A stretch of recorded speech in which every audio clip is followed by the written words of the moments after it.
Kay na may program diri goy matik mo attend ang punta. Mao din yang Himama 2025 goy ang adlaw sa pagtipon-tipon sa mga BS social work. Kay kasar po ni siya mahitabo sa isa ka year matik mao mo attend ta.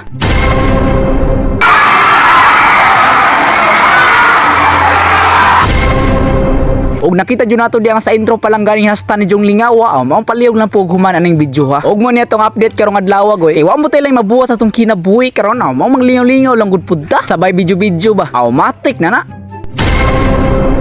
So may yung adlaw kanyong tanda gusto ko rong adlaw din magoy kay wa matay lang mabuhat sa tong kinabuhi karon matik lingaw na po nato nitong kinabuhi nga way lingaw. Sayo pa lang ganin sa buntagoy pero nakita na ninyo ding napitang nga gabaktas na ta. Nagsayo jud ko karong adlaw kay lisod na malit unya ta. Unya 7:30 ang atong attendance. Unya kita punigikan mga 6 na unya magbaklay pa ta. Og mo ni goy sa pila ka minutes sa tong pagbaklay naabot ta jud ta. Pagabot ako din hingdapita mura gamay pagtao kay medyo sayo ra kay ta. Awa na attendance nga amaw. Matik na kita biya pinakasayo din hingdapitan abot kadlawon pa ko diri. Og sa di pa ta mahuman og attendance goy mo ni sila diri pinakasayo. Medyo gamay pa jug tao kaya ang uban mo pa siguro naabot. Pero kita lang napita ko pa jud ta man og attendance kay unsa man gisulat pa nako akong contact number. Kay murag nalimot ko bay. Og sa dili na nagdugay ni sulod dayon ko og gym. Og nakita nyo dagoy nga naka purple medyang napita mo na yung mga second year. Labaw pa nato ni sa UB. Abi dagoy by color jud na siya. Ang mga first year green, ang mga second year purple, ug ang mga third year blue, ug ang mga fourth year red. Mao niya tong gitawag karon nga Himama 2025.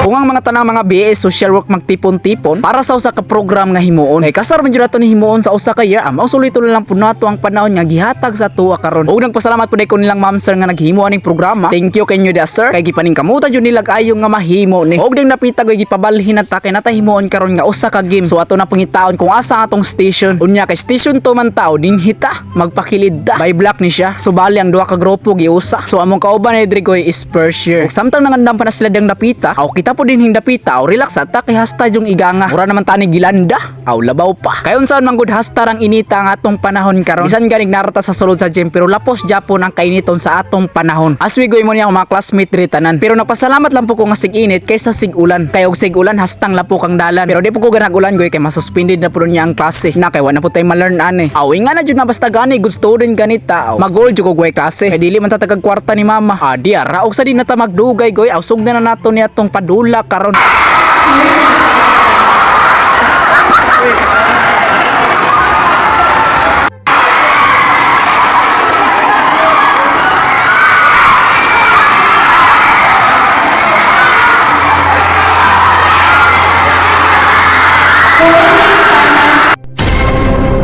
Og nakita jud nato yung dapita koy ngasta yung lingawa nila. Wala jud tay lang nadungog kung dili ang mga singgit nila og mga katawa nga nagpasabot nga na enjoy jud ang tanan. Og dinhing dapita koy nagpilahi ang mga pressure kay mag-vote sila. Og pag human nila pag-vote gipaadto ang tanan sa unahan kay mag-picture lagi daw. Unya lang ta palang gani nako daan. Murag di man jud ta ani makita kay hasta yung daghana. Murag ubay-ubay jud po ni sila goy. Mao to kay nasobra ra man kay kadaghan nagpaluyo na lang ta. Baalag di ta makita ang importante ni attend ta. So kani mga graduate ubay-ubay jud po. Murag daghan na po jud og kaon ani ba. Aw mating na goy mang kitaw kaluyan man gani tapon. Di jud nato alang-alangon. Magpalit son yung tag dinosaur. Og shoutout ko sa mga tropa diha. Anong masasabi nyo? Solid. Aw solid. Mga oron nyata sa inyo ha. Kay naong man taog kaon, aw isulat yun nato ng pizza og kanusa. Wa pa jud sila nahuman goy tawa. Maong kita kay di man madawat atong naong diha. Aw maghulat na lang ta mahuman sila.